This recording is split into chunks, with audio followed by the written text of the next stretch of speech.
welcoming you on today's online session for Standard 12 Accountancy Part 2, Chapter number 4, Analysis of Financial Statement. The word says analysis.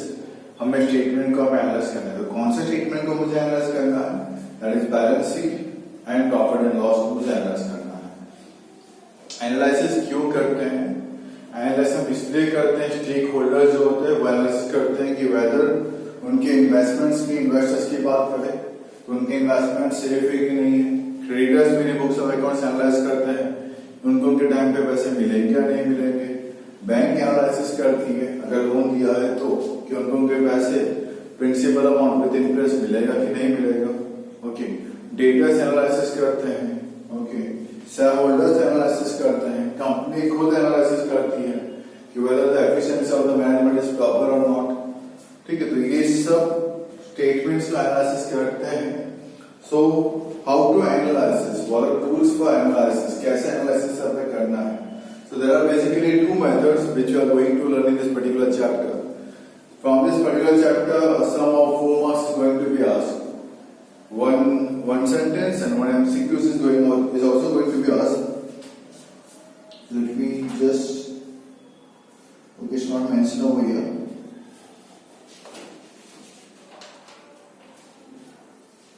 Okay, a sum of 4 marks, question number 28. In that, this chapter sum is going to be asked. Okay, 4 marks sum is going to be asked from this particular chapter.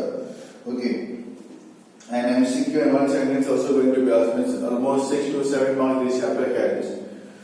This chapter is very much easier. There are two methods which you are going to learn from this particular chapter.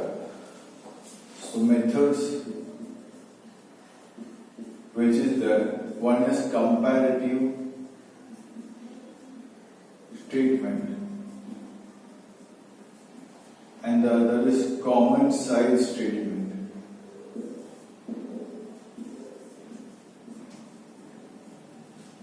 One is comparative statement, one is common size statement. As you can see, comparative. Compare करने के लिए मुझे more than one items यहाँ पे चाहिए. So here we got to compare about profit and loss and balance sheet.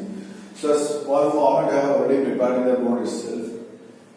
Comparative profit and loss statement of the year ending 31/3/06 and 31/3/07.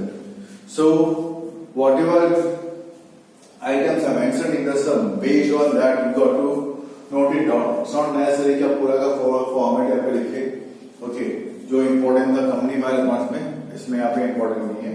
जितने contents आपको देखे होंगे based on that in win आपको इसमें mention यहाँ पे करना है, कुछ एक्स्ट्रा में मेंशन करना है नहीं हमें यहाँ पे. So revenue from operations, that's called sales. You already know it. Format आपको already learn कर लिया है चैप्टर नंबर 3 के सम सॉल्व करते वक्त. I know that very well कि आपने already learn कर लिया होगा.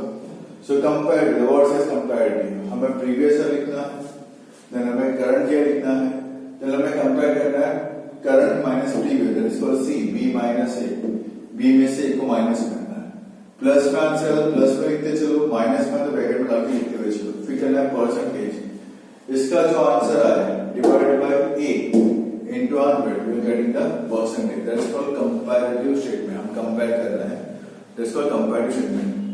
B, A और B लिया होगा. C कैसे करना है? B minus A. D कैसे करना है? ये मेरा D है. D कैसे करना है? C upon A, मतलब इक्वल का जो भी आंसर है upon A previous year into 100 will get the percentage. Okay. So ये बेसिक तरीका है, इस तरीके से मुझे कंपेयर स्टेटमेंट करना है. इवन बैलेंस शीट को भी यही सेम तरीका है, previous year then current year then increase decrease then increase decrease percentage. Okay, तो ये था मेरे कंपेयर स्टेटमेंट के बारे में. Then about common size statement. Common size, the word says common. एक पर्टिकुलर फिगर से आपको सबको कंपेयर करना है. अगर कॉमन साइज स्टेटमेंट होता ना प्रॉफिट एंड लॉस के अंदर, तो हम सेल्स को लेते हैं कॉमन. जो सेल्स का फिगर होता ना दोनों ईयर के लिए, मैं उसको लेता कॉमन. उसका फॉर्मेट मैं आपको बता दूं, just wait, give me a minute.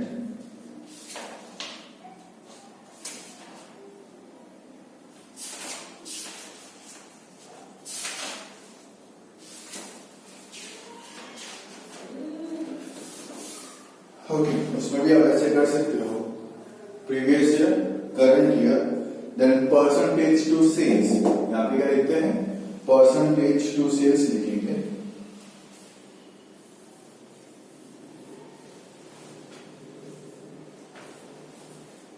क्या लिखेंगे, percentage to sales, I am talking about common size, percentage to sales, okay, sales को हम तो यहाँ पे 100 मान लेते हैं, ओके, उसके बेस पे कंपेयर करना है, मतलब वॉट एवर फिगर्स आता है, ये सारे फिगर्स के divide by sales multiply by 100, तो आपको परसेंटेज मिल जाएंगे, ओके। हमें खुद के ईयर से कंपेयर करना है कॉमन साइज, मुझे खुद से ही कंपेयर करना है, किसी और से कंपेयर नहीं करना है। तो 2016 के लिए sales will become the base common for all the figures, 2017 के लिए sales will become the base for all the 17 years figures, okay. दोनों के आपको परसेंटेज यहाँ पे मिल जाता है, common size. Even in terms of balance sheet की बात की जाए, तो बैलेंस शीट में करना हो तो कॉमन साइज के हिसाब से सॉल्व करना हो बैलेंस शीट के अंदर, in that particular case even common क्या रहेगा, total of balance sheet, assets and liability तो सेम ही होता है, तो each one of the liabilities को डिवाइड करना टोटल लायबिलिटीज के साथ multiply by 100, previous year, current year, then percentage to total assets, ये लायबिलिटीज जो आपको लिखनी है, लिखनी सी क्या लिखते हैं, हाँ, percentage to total of balance sheet वो लिख देना है, यहाँ पे यहाँ सेल्स लिखा है, percentage to total of balance sheet लिख देना, okay. So whatever figures are there, चाहे इक्विटी से कैपिटल हो, रिजर्व एंड सरप्लस हो, लॉन्ग टर्म बोरोइंग्स हो, सभी को डिवाइड बाय टोटल फिगर के साथ डिवाइड करना है, मल्टीप्लाई बाय 100, उसमें भी ईयर वाइज आपको दोनों अलग अलग मिल जाएंगे, तो that is about common size statement. So this chapter we will be learning how to analyze the statement. In the next chapter, basically, the next chapter is about accounting ratio. That basically कैसे ratios निकाले जाते हैं वो हमें वहां पे सीखना है, ratio, gross profit ratio, net profit ratio, तो वो भी काम आता है यहाँ पे एनालिसिस करने के लिए, ओके ना। So here we are going to learn about the statements, okay, profit and loss, balance sheet by the way of comparative statement and common size statements. So here I'm attaching the videos along with that. Watch the videos till the end and try to solve the sums along with me. Okay. Thank you. Have a nice day. Accountancy Part 2, Chapter number 4, Analysis of Financial Statements. As the word says, financial statements. Basically, it includes trading account, profit and loss account, also termed as income statement, and balance sheet. हमें basically उसको analyse करना होता है। कुछ और भी statements यहाँ पे होते हैं जिसको फिनेंशियल वीकेंड से जो बैलेंस शीट के साथ हमें अटैच करने पड़ते हैं, कंपनी को अपने एनुअल रिपोर्ट्स में दिखाने पड़ते हैं। That is basically about cash flow statement as we can see, okay. Cash flow statements यहाँ पे होते हैं जो मुझे यहाँ पे दिखाने पड़ते हैं, जिससे मुझे इन्फॉर्मेशन मिलता है कि कितना कंपनी के पास कितना कैश आ रहा है, इनफ्लो कितना है, आउटफ्लो यहाँ पे कितना है। Even we can say fund flow statement, basically ये भी फाइनेंशियल स्टेटमेंट्स के अंदर इंक्लूड यहाँ पे होते हैं। तो कैश का इनफ्लो आउटफ्लो कितना है पूरे एंटायर ईयर के अंदर और कहाँ से कितना इनफ्लो है, investing activities, financing, operating activities, inflow outflow को 3 हिस्से में डिवाइड किया गया होता है। तो company should come to know कि भाई इनफ्लो कहाँ से कितना आता है, तो ये भी डिसीजंस लेने में काफ़ी यूज़फुल यहाँ पे होते हैं। So financial statements important role play यहाँ पे करता है, ठीक है। एनालिसिस जो हम यहाँ पे करने हैं उसके एनालिसिस, तो मेरे पर्पस क्या है, कितना मुझे काम आता है वो देखना होता है, प्रोसीजर्स क्या है एनालिसिस करने के लिए, ठीक है, और क्या क्या टूल्स हम लोग यूज़ यहाँ पे करते हैं एनालिसिस करने के लिए देखना पड़ता है। So what do mean by financial statement? Financial statement are those statements which provide the results of different financial aspects of the entity. अलग अलग एस्पेक्ट्स दिखाता है, मतलब लिक्विडिटी दिखाता है, सॉल्वेंसी दिखाता है, प्रॉफिटेबिलिटी दिखाता है, टर्नओवर दिखाता है। तो ये सब जो दिखाते हैं अलग अलग एस्पेक्ट्स ऑफ फाइनेंशियल नेचर के जो होते हैं, जो दिखाता है, that is called as financial statements. One type का ऑर्गेनाइज रिपोर्ट होता है जो डिटेल में दिखाता है financial condition of the business entity. तो हम क्यों बनाते हैं? So what are the objectives of financial statement? So number 1, To know the profit and loss of the business entity at the end of the year, whether the business has earned profit or not, वो जानने के लिए अगर receipt ज़्यादा है as compare to payments मतलब profit है, अगर पेमेंट ज़्यादा as compare to my receipt तो मैंने यहाँ पे लॉस किया है. तो that's also called as profit and loss account में से इन्फॉर्मेशन मिलता है, termed as income statement also. Number second, to know the financial position of the business entity. Business की फिनेंशियल पोजीशन, बिजनेस के पास कितने एसेट्स है, कितनी लायबिलिटीज़ है. एसेट्स की वैल्यू हमेशा ज़्यादा होना चाहिए as compare to my liabilities, तो मानता हूँ बिजनेस की फिनेंशियल कंडीशन बहुत ही अच्छी है. उल्टा हो तो बिजनेस की कंडीशंस बहुत ही वीक मानी जाती है. तो ये इन्फॉर्मेशन भी मुझे मिल सकता है with the help of financial statement. Number third, to know the cash position of the business entity. भाई बिजनेस के पास कितना कैश अवेलेबल है, रिसिप्ट कितना है, पेमेंट कितना है, कहाँ से पैसे मिल सकते हैं, कहाँ पे पैसे को मैं यूज़ पे करता हूँ. जो बेसिकली इन्फॉर्मेशन मुझे यहाँ पे कैश फ्लो स्टेटमेंट से अवेलेबल हो जाती है. ओके, सो इनकम स्टेटमेंट जिसको बोलते हैं प्रॉफिट एंड लॉस, उससे मिलता है साल के एंड में कितना प्रॉफिट कमाया हो. बैलेंस शीट से मुझे इन्फॉर्मेशन मिलती है कि मेरी फिनेंशियल पोजीशन से यहाँ पे क्या एसेट लायबिलिटीज कितने के हैं. एंड कैश फ्लो स्टेटमेंट से मुझे इन्फॉर्मेशन मिलता है कितना कैश का इनफ्लो है और कितना कैश का आउटफ्लो है. तो what is the benefit significance of financial statement. एक तो existing and potential stakeholders को हेल्पफुल यहाँ पे होता है, इन्फॉर्मेशन प्रोवाइड यहाँ पे करता है. जिसकी जैसे रिक्वायरमेंट होती है, जैसे मैनेजमेंट की जो रिक्वायरमेंट है वो इन्फॉर्मेशन स्टेटमेंट में से कलेक्ट करते होंगे. एग्जिस्टिंग या पोटेंशियल इन्वेस्टर को जो देखना है वो देखते होंगे.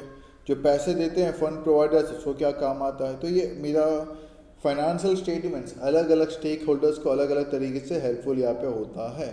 ओके, सो एनालिसिस का मतलब क्या, स्टेटमेंट प्रिपेयर करना, उसका पर्पस यहाँ पे क्या है वो डिटरमाइन पहले से हो जाता है, इसको pre determine. Financial statement represent information and results दिखते हैं, बट एक बार बन जाने के बाद उसको मैं यहाँ पर rearrange in such A way that they become comparable. इस तरीके से लिखे आते हैं जिसको मैं कंपेयर कर सकता हूँ. एज पर कंपनी एक्ट 013 के बेस पे कंपनी को कम से कम 2 साल के फिगर्स तो दिखाने ही पड़ते सो दैट स्टेक होल्डर्स यहाँ पे कंपेयर यहाँ पे कर सके. तो कंपेरेबल फॉर्म में होता है जिसको बोलते हैं हम एनालिसिस यहाँ पे करना. तो एनालिसिस करने के तरीके on the base of stakeholders, external analysis, internal analysis, on the horizontal vertical form में और द बेस ऑफ ड्यूरेशंस के बेस पे, long term and short term. तो स्टेक होल्डर्स के बेस पे external analysis, when published accounts like income statement, balance sheet report of an auditor and directors analyzed by external parties, मतलब बाहर वाले से investment करने के बारे में सोच रहे हैं, जैसे कहते हैं potential investors, financial institutions, government agency, credit rating agencies, researchers, ये सब बाहर वाले हैं जो मेरे स्टेटमेंट का एनालिसिस यहाँ पे करते हैं ताकि वो डिसाइड यहाँ पे कर सके इन्वेस्टमेंट इस कंपनी में करना है कि नहीं करना है, फिर कोई भी रीजन यहाँ पे ले सकते हैं. इंटरनल एनालिसिस मैनेजमेंट के पर्सन्स स्टेटमेंट का एनालिसिस आप ही करते हैं. ठीक है, हॉरिजॉन्टल लिखने का तरीका है और वर्टिकल फॉर्म वी कैन से, सो इसका horizontal way. Okay, line by line, column two column. Vertical बाजू बाजू में जो लिखते हैं दैट्स कॉल्ड वर्टिकल. ओके, उसके बाद on the base of duration के बेस पे on one significant concept of accounting is going concern. जैसे आपको पता होगा एलाइन में हमने ऑलरेडी गो थ्रू किया गोइंग कंसर्न. इट मीन्स कि मेरा business for more than 1 year चलता है. ओके, तो 1 ईयर से ज़्यादा चलने के लिए बिजनेस के पास क्या पॉसिबिलिटीज़ है वो देखी जाती है यहाँ पे. उसके लिए हम लोग लॉन्ग टर्म एनालिसिस करते हैं. स्टेक होल्डर जैसे डिबेंचर होल्डर्स है, इंस्टीट्यूशन से, पोटेंशियल इन्वेस्टर्स है, ये लॉन्ग टर्म एनालिसिस यहाँ पे करते हैं फिनेंशियल स्टेटमेंट को देख के कि वेदर उनके इन्वेस्टमेंट जो करने हैं वो कर सकते हैं कि नहीं कर सकते, बिजनेस का प्रेजेंट क्या है और फ्यूचर लॉन्ग टर्म सॉल्वेंसी क्या है, प्रॉफिटेबिलिटी कितनी है, लिक्विडिटी कितनी है, एफिशिएंसी कितनी है.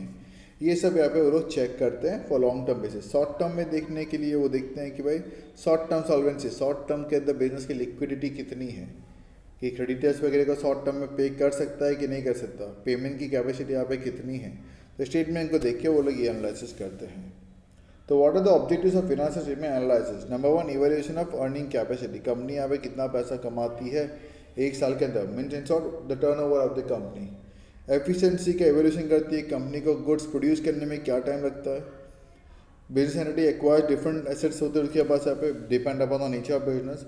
इस एसेट्स के वजह से कंपनी कितना प्रोडक्शन करती है, कितना सेल्स करती है, क्या सर्विस प्रोवाइड यहाँ पे करती है, तो उसकी एफिशिएंसी लेवल यहाँ पे क्या है, क्या ये सब ऐसे अपने मैक्सिमम लेवल पे काम करते हैं कि नहीं करते, ये सब एसेट्स को मैं मैक्सिमम यूज़ करता कि नहीं करता, अर्निंग इससे मुझे मैक्सिमम मिलती है कि नहीं मिलती है. ये सब मैं एफिशिएंसी में इवेलुएट यहाँ पे करता हूँ। देन सॉल्वेंसी इवोल्यूशन, कंपनी यहाँ पे सॉल्वेंसी, कंपनी के सॉल्वेंसी दो टाइप की होती है, लॉन्ग टर्म एक शॉर्ट टर्म। शॉर्ट टर्म में क्या कंपनी अपने डिफरेंट पार्टीज को पेमेंट कर सकती है कि नहीं कर सकती। लॉन्ग टर्म में जाके किसी बैंक के पास अगर या किसी इंस्टीट्यूशन के पास से मैंने लोन लेके रखा हुआ है, ठीक है, तो क्या मैं उसको पेमेंट ऑन टाइम कर सकता हूँ कि नहीं कर सकता। इवेल्यूशन ऑफ मैनेजरल एफिशिएंसी पे मैनेजर्स किस लेवल पे किस तरीके से यहाँ पे काम यहाँ पे कर रहे हैं, ठीक है। फंड जो है, जो शेयरहोल्डर्स के फंड जो है वो मैनेज करता है मेरा बीओडी। बिसाइड्स ऑफिसर एग्जीक्यूट करता डिसीजन जो भी लिया जाता है बीओडी के पास वो। देयरफॉर स्टेटमेंट एनालिसिस से मुझे यहाँ पे इवेल्यूशन हो जाता है कि इफेक्टिवनेस और फेयरनेस ऑफ द डिसीजन कितना सही है कितना गलत है बीओडी का, तो ये मैं जान सकता हूँ with the help of financial analysis, financial statement को एनालिसिस करने के बाद। Planning for the budget, budget का मतलब होता है वन टाइप का quantitative planning in terms of numbers में, कि फ्यूचर ऑब्जेक्टिव यहाँ पे क्या है उसको आज से यहाँ पे प्लान यहाँ पे कर दो। फ्यूचर में सेल्स कितना होने वाला है, परचेज कितना करना पड़ेगा, कितना प्रोडक्शन होने वाला है, कितना कैश मुझे कहाँ से मिलेगा, कितना कैश रिक्वायर्ड है, कितना एक्सपेंस होगा, कितना रेवेन्यू एक्सपेंस होगा, कितना कैपिटल एक्सपेंस होगा, तो ये सब मुझे एस्टिमेट यहाँ पे करने पड़ते हैं। कंपैरेटिव स्टडी, स्टेटमेंट को जिस तरीके से बनाया जाए कि 2 साल के फिगर साथ साथ में बाजू बाजू में लिखे हो, ताकि मैं profitability, liquidity, solvency, efficiency easily मैं यहाँ पे कंपेयर यहाँ पे कर सकूँ। Simplicity to understand account, statement इस तरीके से भी बनाया जाए एनालिसिस करने के लिए मेरे सिंपल यहाँ पे होना चाहिए। जैसे मैंने बताया 2 years के फिगर्स बाजू बाजू में रख दो तो आप इजीली कंपेयर कर सकते हो, परचेज को भी, सेल को भी, इन्वेस्टमेंट को भी, एसेट्स को, कोई भी एसेट्स को, कोई भी लायबिलिटीज़ को। तो स्टेटमेंट को इस तरीके से बनाया जाए जिसको एक पर्टिकुलर कॉमन पर्सन जिसके बेसिक नॉलेज ऑफ अकाउंटेंसी है वो भी इसको बहुत सिंपल तरीके से समझ में आ सके उसका पे। क्या फ़ायदे, what are the use of financial analysis, क्या फ़ायदे होते हैं। प्रॉफिटेबिलिटी का इन्फॉर्मेशन मिलता है, लिक्विडिटी की इन्फॉर्मेशन मिलती है, सॉल्वेंसी की इन्फॉर्मेशन मिलती है ना, एफिशिएंसी की इन्फॉर्मेशन मिलती है। ये सब चीज़ें आपको नेक्स्ट चैप्टर में ऑलरेडी पढ़ना ही, जो अकाउंटिंग रेशियो है उसके अंदर, ठीक है। ये सब के अलग अलग रेशियोज आते हैं जिसके बेस पे डिसीजंस यहाँ पे लिए जाते हैं, कंपनी का एवल्यूशन यहाँ पे किया जाता है। Okay, so from about study objective different stakeholders, अलग अलग जो स्टेक होल्डर्स अवेलेबल हैं वो क्या क्या डिसीजंस यहाँ पे लेते हैं। ओके, फॉर डिविडेंड के डिसीजंस में काम आता है कंपनी का डिविडेंड किस तरीके से पे किया जाता है, कितना पे कर सकती है फ्यूचर में, आज यहाँ पे कितना पे कर रही है, ये सब भी इंफॉर्मेशन मुझे हेल्प ऑफ स्टेटमेंट यहाँ पे अवेलेबल यहाँ पे हो जाता है। फॉर इन्वेस्टमेंट करना है कि नहीं करना है, अगर इन्वेस्टमेंट करते हैं इन टर्म्स ऑफ शेयर कैपिटल तो कितना अप्रिसिएशन हो सकता है इन फ्यूचर में, मतलब शेयर्स की प्राइस अभी कितनी बढ़ सकती है, वो डिसीजन यहाँ पे लिए जाते हैं। फॉर लैंडिंग डिसीजंस, अगर फर्म को, कंपनी को अगर लोन देना है तो शॉर्ट टर्म लॉन्ग टर्म के लोन देना तो दे सकते हैं कि नहीं दे सकते हैं। फॉर बोरोइंग डिसीजंस, ये बिजनेस एंटिटी का खुद का डिसीजन यहाँ पे होता है कि भाई मैं कितनी मेरी कैपेसिटी है पैसे बोरो करने की, क्या मैं ऑन टाइम रीपेमेंट यहाँ पे कर सकता हूँ कि नहीं कर सकता। तो ये सब डिसीजंस यहाँ पे लिए जाते हैं बेस्ड ऑन स्टेटमेंट्स। कौन कौन यूज़ करता है और कहाँ कहाँ पे यूज़ आता है। बेसिक स्टेक होल्डर्स जो होते हैं, इंटरनल पर्पस, एक्सटर्नल यूजर्स होते हैं। शॉर्ट टर्म डिसीजंस के लिए काम आता है, लॉन्ग टर्म के लिए भी काम आता है। एग्जिस्टिंग इन्वेस्टर जो ऑलरेडी, उनको भी काम आता है, जो इन्वेस्टमेंट करने के बारे में सोच रहे हैं उनको भी काम यहाँ पे आता है मेरा स्टेटमेंट। क्या लिमिटेशंस है उसके, हिस्टोरिकल डेटा, पास्ट में क्या हुआ है वो दिखाता है, प्रेजेंट या फ्यूचर में क्या होने वाला है वो तो दिखाता नहीं है। इग्नोर करता है इन्फ्लेशंस, भाई एसेट्स की वैल्यू कभी भी बढ़ जाए, गुड्स की वैल्यू कभी भी बढ़ जाए, कभी भी कम हो जाए, तो ये इफ़ेक्ट जो होती है मेरे बिजनेस के ऊपर, इसका कोई इफेक्ट यहाँ पे दिखता नहीं इन terms of statements. Absence of qualitative aspect, हमें क्वांटिटी पे ध्यान देते, प्रॉफिट कितना बढ़ा, सेल्स कितना बढ़ा, प्रोडक्शन कितना बढ़ा, एक्सपेंस कितना कम हुआ, ओके, हम इस पे ध्यान देते हैं क्वांटिटी पे, क्वालिटी पे कभी ध्यान दिया जाता नहीं है। Based on presentation of financial statement, statement मैंने कैसे प्रेजेंट यहाँ पे किया है उसके ऊपर भी डिपेंड करता है, ठीक है। सही तरीके से ट्रू एंड फेयर व्यू से बताया है नहीं बताया है, इनकरेक्ट वे से बताया, मैनिपुलेशन करके रखा होगा स्टेटमेंट के अंदर, वो भी सही नहीं होता है। पर्सनल ओपिनियन, हर एक की ओपिनियन, हर एक का स्टेटमेंट को यूज़ करने का तरीका अलग अलग होता है। जैसे शेयर होल्डर्स देखते हैं भाई कितना प्रॉफिट या कितना डिविडेंड मिल सकता है, भाई बैंक देखती है भाई अगर लोन दे के रखा है तो उनकी सॉल्वेंसी कितनी है, तो अलग अलग के पर्सनस के ओपिनियन अलग अलग होते हैं। पर्सनल ओपिनियन सभी के फुलफिल यहाँ पे नहीं होते हैं मतलब मुझे ढूंढना पड़ता है, बनती है बुक शेयर होल्डर्स के बेसिस पे, तो उनके पर्सपेक्टिव को देख के बुक्स बनाई जाती है, तो उनके पर्सपेक्टिव पहले फुलफिल यहाँ पे होते हैं। विंडो ड्रेसिंग का मतलब यहाँ पे होता है आपको सिर्फ जो इन्फॉर्मेशन दिख रही है is not found to be correct, सही है वो गारंटी क्या है। Accounts are prepared on the base of incorrect information and the correct information. इन गलत इन्फॉर्मेशन के बेस पे भी तो अकाउंट्स बनाई जा सकती है। तो रीजन जो स्टेक होल्डर्स और लेते हैं वो इनकरेक्ट हो सकता है, तो ये भी सबसे बड़ी लिमिटेशन मानी जा सकती है। Disclose only symptoms of problem है तो उसके सिम्टम्स क्या है, क्या हो सकता है। अब प्रॉब्लम तो हो गई है, अब सिम्टम्स देने का कोई मतलब नहीं है ना। प्रॉफिट की जगह पे लॉस हो चुका है, आपने सोचा 20% 30% ग्रॉस प्रॉफिट होना चाहिए और 20% ग्रॉस प्रॉफिट हुआ, तो अब क्या, अब तो कुछ भी नहीं हो सकता। तो मतलब इस सिम्टम्स दिखाते हैं कैसा ऐसा हुआ है, सॉल्यूशन दिखते नहीं है।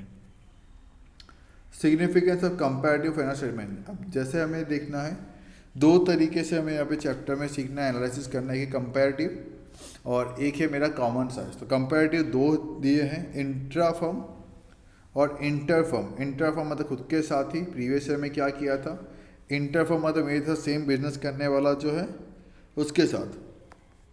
कंपैरेटिव करने के और फायदे क्या है, इंडिकेट करता है ट्रेंड यहाँ पे कि बढ़ा है या कम हुआ है, ओके ग्रोथ हुई है कि नहीं हुई है। यूजफुल टू क्रेडिटर्स, उसको पेमेंट यहाँ पे कितने टाइम तक मिल जाएगा, ठीक है। Short term long term creditors को काम आता है यहाँ पे कंपनी क्रेडिट वर्दीनेस जानने के लिए।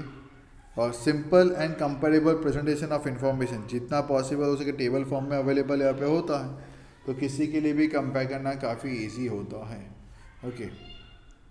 Stages of analysis of financial statement, okay this is not much important, एक बार सिर्फ रीड कर लोगे तो भी चलेगा। Tools of analysis financial statement एक है, दो तरीके से करना है, एक कंपैरेटिव करना है, एक कॉमन साइज से करना है। कंपैरेटिव जो करना है मुझे यहाँ पे उसका एक पर्टिकुलर फॉर्मेट भी आपको देके रखा हुआ है। सी ये प्रॉफिट लॉस का दिया हुआ है पर्टिकुलर्स, आपको प्रॉफिट लॉस का फॉर्मेट अभी भी याद होगा, कंपनी फाइनल अकाउंट में जो किया था वही पूरा फॉर्मेट लिखा है, ओके। पहले प्रीवियस ईयर लिखना है, फिर करंट ईयर लिखना है, ओके। देन इंक्रीज डिक्रीज में कैसा मिलेगा, 4-3 मतलब करंट माइनस प्रीवियस करना है। और इंक्रीज डिक्रीज परसेंटेज जो आपका नंबर 5 कॉलम में, 5th नंबर कॉलम में जो आपका फिगर आएगा उसको divided by 3rd previous year से डिवाइड करना है, मल्टीप्लाई बाय 100, तो आपको मिल जाएगा इंक्रीज या डिक्रीज है। अगर इंक्रीज है तो प्लस में लिखेगा और डिक्रीज है तो मतलब माइनस में आएगा। यहाँ पे माइनस की साइन पुट अप नहीं करना, नंबर्स को मुझे टर्म्स ऑफ ब्रैकेट यहाँ पे लिखना होता है। ये था प्रॉफिट लॉस के बारे में, okay. Illustrations will see in the next chapter. तो यहाँ तक एक बार थियरी आप गो थ्रू करके रखिएगा, बिकॉज 1 सेंटेंस या 2 मार्क 3 मार्क वाले क्वेश्चंस ऑलमोस्ट कभी कभी पूछ लेते हैं। बेसिकली तो सबसे पूछे जाते हैं, स्टिल MCQ के लिए या 1 सेंटेंस के लिए एक बार थियरी गो थ्रू कर लीजिएगा तो आपके लिए ईजी होगा। So will meet in the next lecture and will see the sums of comparative profit and loss statement and comparative balance sheet, okay. Till that time, stay home, stay safe and keep learning. Have a nice day.